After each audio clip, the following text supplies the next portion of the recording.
The timeless question. Can seams be welded on site? To understand why the answer is no, let's take a look at the properties of zinc and some great reasons why you do not want to do this. Zinc melts at 787 degrees Fahrenheit, but can be made semi-liquid at a much lower temp. Another important number to know is its max service temperature, or the temperature at which it is safe to use for a prolonged period. Zinc's max service temp is 140 degrees, so if you do choose a soft material like this, be sure that you use hot pads and trivets and don't place hot skillets directly on them. And this is just good advice for any surface, so why tempt fate with zinc? To further explain this common fabrication question, why can't I weld my tops on site? Let's look at some of the other melting points of post-transition metals, which are generally extremely low. Right, so we have tin on the low end at 450, aluminum on the high end at 1221, and for fun, let's look at brass and bronze, 900, 950, and copper at almost 2000 degrees Fahrenheit. As a comparison, stainless steel melts at 2500 degrees and has a max service temperature of 1600 degrees Fahrenheit. The start of our answer comes back to an understanding of alloys and melt temperatures. True French bistros are fabricated from pewter, not zinc, which is an alloy composed primarily of tin.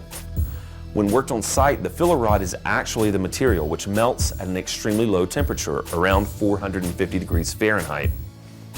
This is just low enough not to affect the wooden core below, and this can be blended perfectly and will age and patina the same as the surrounding metal.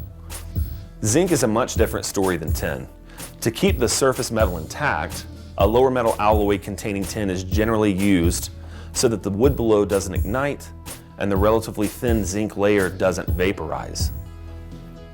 If site seams are attempted, what results is a slightly different color metal that takes patina much differently than the zinc metal.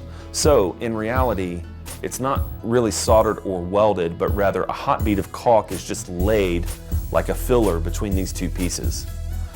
I don't recommend this for several reasons, but first and foremost, because it looks awful and there are better ways to achieve tight seams on site. In recent years, manufacturers have been fabricating tops in increasing lengths to eliminate project seams. While this seems like a good idea, the larger pieces are more fragile and susceptible to internal failure. Creating, shipping, storing these monsters is a monumental task, and installation can take as many as 10 people to maneuver these large tops. Tight seams can be achieved at the factory with improved technology and better manufacturing techniques. Another reason not to solder or weld these in the field goes back to a basic construction principle: the world goes together with seams.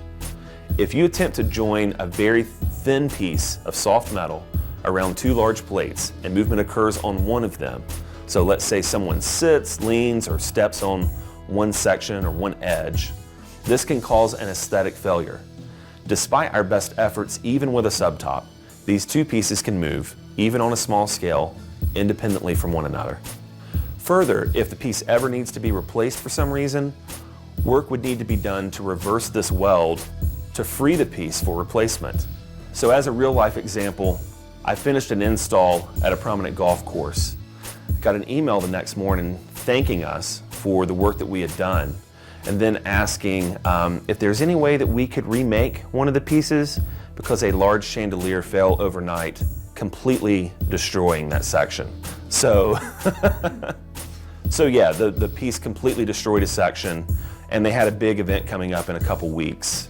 Had the piece been soldered in place, it would have been impossible to replace, right? So the whole point is the world goes together with seams. You need to be able to service this. They need to move independently of one another. And there are other ways to make good looking, aesthetically pleasing seams than to try to drip hot metal in there and hover over it. So the whole point of this section is, now that we know the melting point of zinc, right, that allows us to understand why there's not some magic, some alchemy that allows these tops to be welded in sight or on site. Zinc melts at a higher temperature than pewter. That's why pewter tops can be worked with on site and zinc tops can't.